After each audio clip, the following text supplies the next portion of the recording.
Baik, jadi terima kasih rekan-rekan pers. Jadi rapat hari ini menindaklanjuti rapat yang dihadiri para ketua umum PD Perjuangan P3, Perindo dan Hanura pada tanggal 15 Februari, di mana telah dibentuk tim khusus yang langsung di bawah direction dari Pak Ganjar dan Prof Mahfud. Mengapa?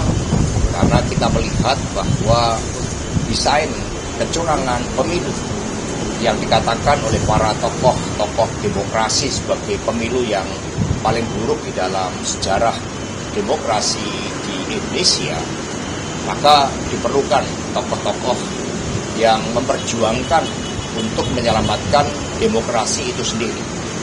Sehingga dengan arahan para ketua umum partai dan juga dipimpin langsung oleh Pak Ganjar dan Prof Mahfud, maka tim khusus ini leading sektornya itu adalah tim hukum yang di bawah koordinasi Pak Todung Mulya Lubis dan Pak Henry Yoso.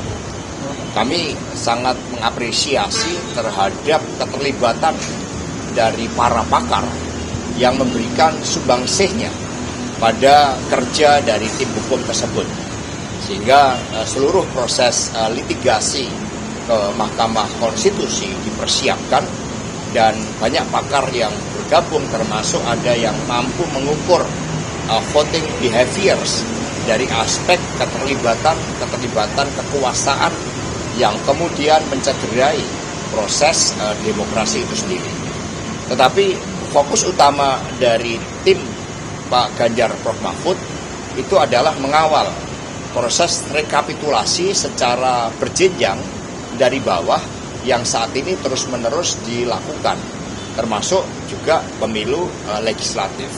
Nah, karena itulah semuanya agar bersabar, karena kerja tim hukum yang kami sebut sebagai tim pembela demokrasi dan keadilan Ganjar Mahfud ini lebih bersifat silent, menemukan suatu bukti-bukti terhadap berbagai indikasi kecurangan secara terstruktur, sistematik dan masif akibat campur tangan kekuasaan. Dan kami mendapat banyak laporan dari daerah-daerah yang nanti juga akan siap untuk menjadi saksi di dalam proses di Mahkamah Konstitusi.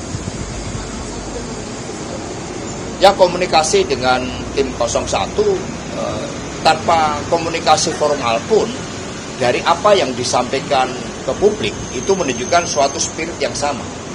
Bahwa demokrasi ini harus diselamatkan karena berkaitan dengan kepercayaan rakyat terhadap proses-proses demokrasi selanjutnya.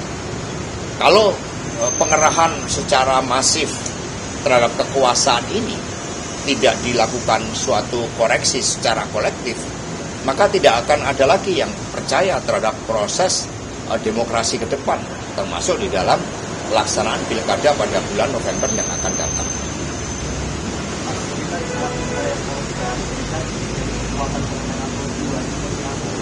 Apa?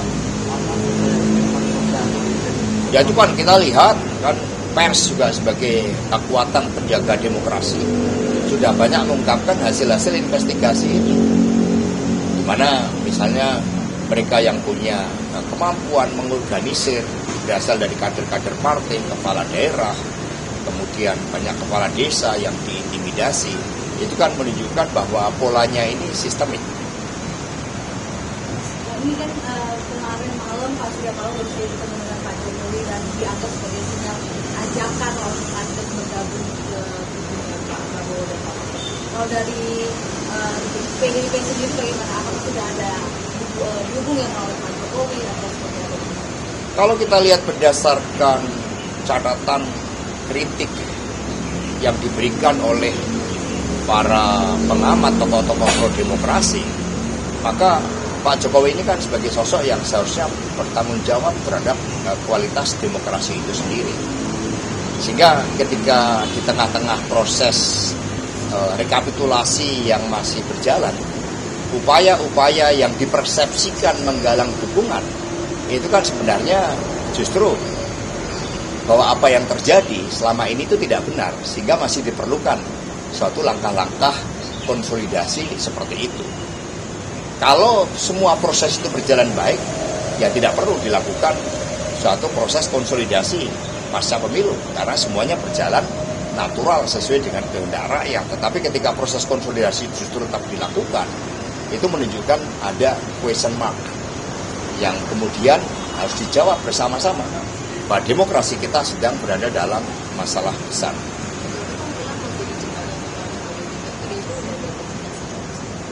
Ya sebenarnya ini pemilu belum selesai, ya masih proses dilakukan rekapitulasi secara berjenjang, dan kita tidak menutup mata bahwa yang disampaikan di dalam dirty votes, kualitas demokrasi kita itu turun ke titik nadir. Ini harus menjadi perhatian kita bersama, karena ini menyangkut masalah masa depan kita. Bagaimana proses demokrasi yang dibangun di bawah intervensi kekuasaan yang luar biasa.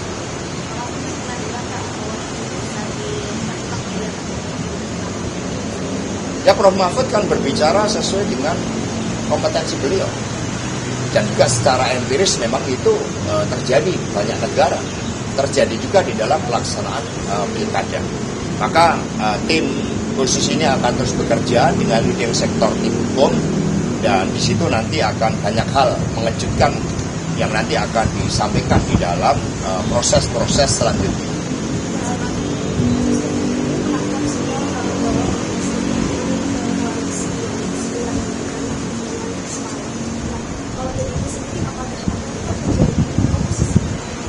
Ya, ini sekali lagi proses kami kan sedang mengawal, ini pemilu belum selesai. Nah, sehingga upaya-upaya konsolidasi yang justru dilakukan ketika pemilu belum selesai, ini memperkuat kecurigaan bahwa ada persoalan terkait dengan pemilu itu.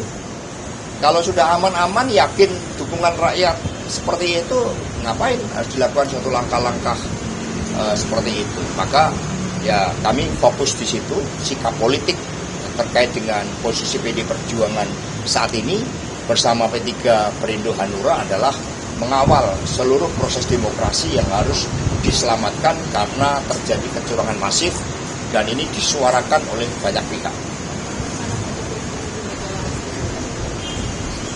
Ya, buat kami adalah pemilu ini yang harus diselamatkan terlebih dahulu.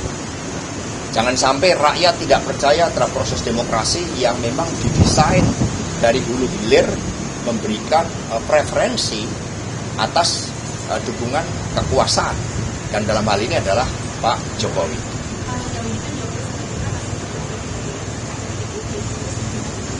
Ya, sebagai kader ini kan punya tanggung jawab di dalam menjaga kemurnian suara rakyat, sehingga kader ini bukan dalam bentuk KTP, dalam bentuk KTA. Kader ini adalah perilaku. Satunya aspek-aspek ideologis, kemudian platform yang diperjuangkan, dan juga sikap-sikap politik itu yang harus dilihat. Maka bagi PD Perjuangan, sebagaimana menjadi arahan para ketua umum yang mendukung Pak Ganjar Mahfud, bahwa dibentuk tim khusus dan demokrasi yang menghadapi ancaman ini harus disikapi secara serius. Maka tim khusus dengan leading sektor tim hukum itu menunjukkan keseriusan kami di dalam mengawal proses demokrasi. Ya, cukup ya.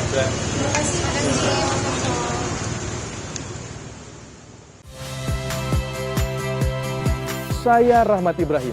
Saksikan program-program Kompas TV melalui siaran digital, pay TV, dan media streaming lainnya. Kompas TV, independen, terpercaya.